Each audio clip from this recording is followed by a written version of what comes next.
Good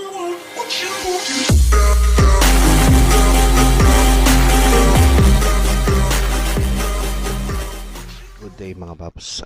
Ngayon mag-unbox ako ng in-order ko sa Lazada na action cam pang motovlog. Buksan na natin.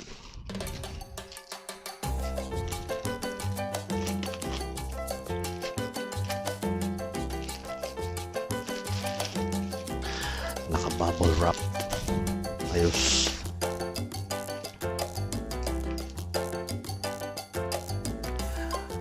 Dragon Touch version 4. Uy, ayos ha. May free SD card.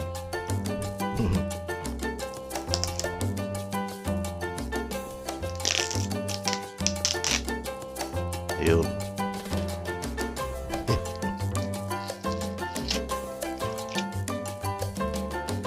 Ito siya, complete package.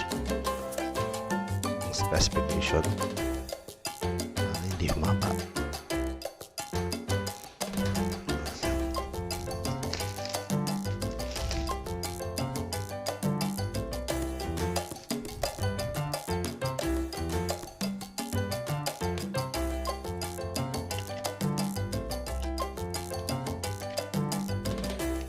Uy naman. Tchanan!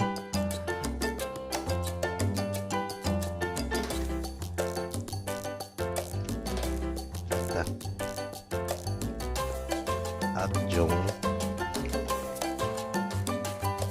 laman. Dragon Touch activate with 2 years free warranty now. Ayos.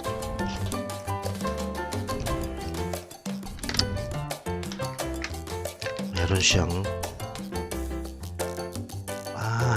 remote. Okay. Tapos yung mismong camera.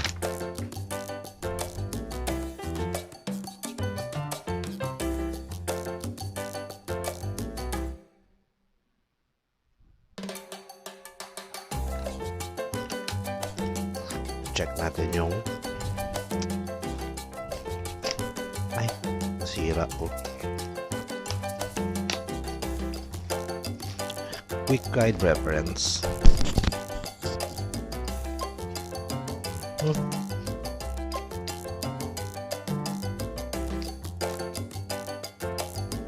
English, Espanyol, Italiano language, Dutch, France.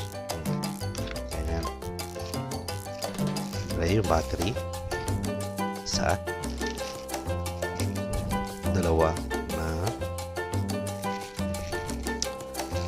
3.7 1050 milliamp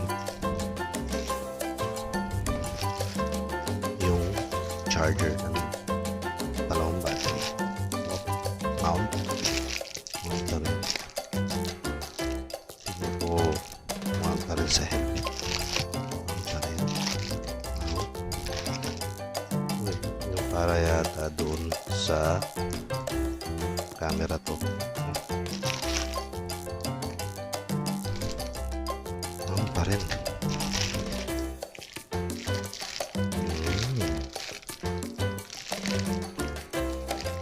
Mount. O yung strap. Palinis. Yung double-sided tape. Tsaka tie wrap. Para sa wrist dun sa remote. May lapel na kasama. Ayan, meron siyang lapel na kasama. Mount then USB charger. Okay, so kompleto naman dun sa in-order ko. Actually, nakuha ko siya guys. Price niya is 2,500 plus something overseas. Kaya na yata siya. Pero sa review, ganda. So kaya nabili ko siya. Salamat nga ba sa sponsor itong mga to. At ako pa rin yun. Ako pa rin ang bumili. Salamat sa akin. Salamat sa sarili. At least, vlog ko na yung mga pupuntahan ko na lugar. Okay guys. Next review. Yung actual. Mapagana ko na siya. Tsaka yung biyahe. Thanks for watching.